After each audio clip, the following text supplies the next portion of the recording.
प्रयागराज, जहाँ गंगा, यमुना और सरस्वती का संगम होता है और यहाँ आस्था, संस्कृति और पौराणिक इतिहास हर गली में बसा हुआ है। मैं आज आपको एक ऐसी जगह लेकर चलने वाला हूँ जो सिर्फ एक मंदिर नहीं बल्कि भारतीय दर्शन और वास्तुकला का एक अद्भुत उदाहरण है। आदि शंकर विमान मंडपम। यह महाकुंभ 2025 में देखने लायक जगहों में से एक है। 130 फीट ऊंचा यह मंदिर दक्षिण भारत की प्रवर शैली में बना है।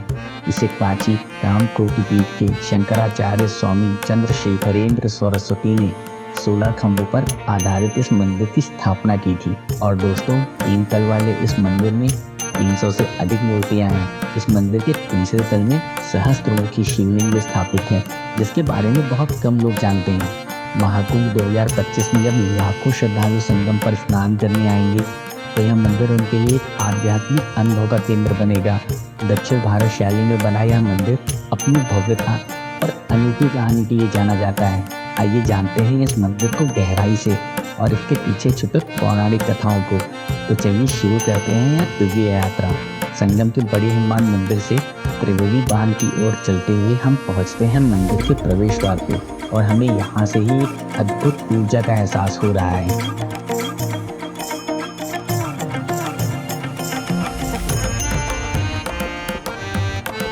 मंदिर के प्रवेश द्वार से अंदर आते ही हम पहुंचते हैं प्रथम तल, जहां विद्यमान है श्री कामाक्षी देवी और इनके चारों तरफ इनके विभिन्न रूपों की प्रतिमा शोभितमान है। मंदिर का गलियारा बहुत सुंदर है और संगम का मोहक दृश्य दिखाई देता है। श्री कामाक्षी देवी माता पार्वती का ही एक रूप है। कहा जाता है जब धरती पर अधर्म और अत्याचार बढ़ गया था, देवताओं ने त्रस्त होकर भगवान शिव और माता पार्वती से प्रार्थना की कि वे धरती पर आकर मानवता को संकट से बचाएं। देवताओं की प्रार्थना सुन मां पार्वती ने कामाक्षी रूप में अवतार लिया।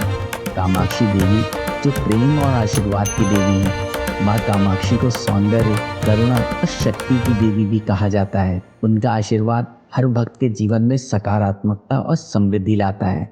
उनकी शक्ति से प्रेरित होकर आदि शंकर विमान मंडपम में मां कामाक्षी की भव्य मूर्ति स्थापित की गई है, जो भक्तों के लिए ध्यान और आराधना का केंद्र है।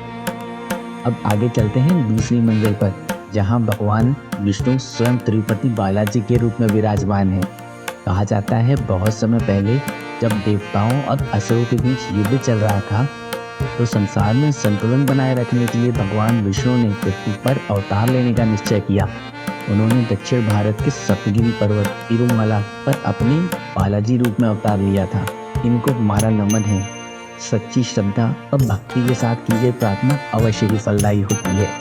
भगवान तिरुपति बालाजी अपने भक्तों को आशीर्वाद देने और उनकी समस्याओं को समाधान करने के लिए हमेशा तत्पर रहते हैं। आइए चलते हैं दूसरे तल से बालाजी के दर्शन और संगम के दृश्य को देखते हुए हम आगे बढ़ते हैं तीसरे तल की तरफ, जहाँ विराजमान है भगवान शंकर श्री योग सहस्त्रलिंगम के रूप में। यहाँ हमें प्रथम दर्शन होते हैं ब्रह्मा जी के और नटराज के।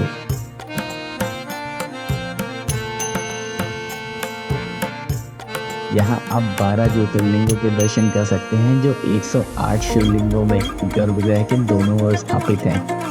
पुराणों के अनुसार जब भगवान विष्णु ने तिरुपति बालाजी के रूप में तिरुपति के सप्तगिरी पर्वत को अपना निवास बनाया, तो उन्होंने भगवान शिव से प्रार्थना की वे अपनी उपस्थिति से इस स्थान को पवित्र करें। तो भगवान शिव ने उनकी प्रार्थना स्वीकार कर योग सहस्त्रलिंगम के रूप में प्रकट हुए थे, जिनकी कथा के अनुसार भगवान शिव ने एक बार हिमालय पर तपस्या की थी, जिसमें उन्हें अपनी शक्तियों को हजारों लिंगमों में विभाजित किया।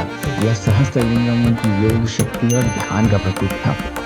मान्यता है कि इस लिंगम में हजारों शिवलिंगों की ऊर्जा समाहित है।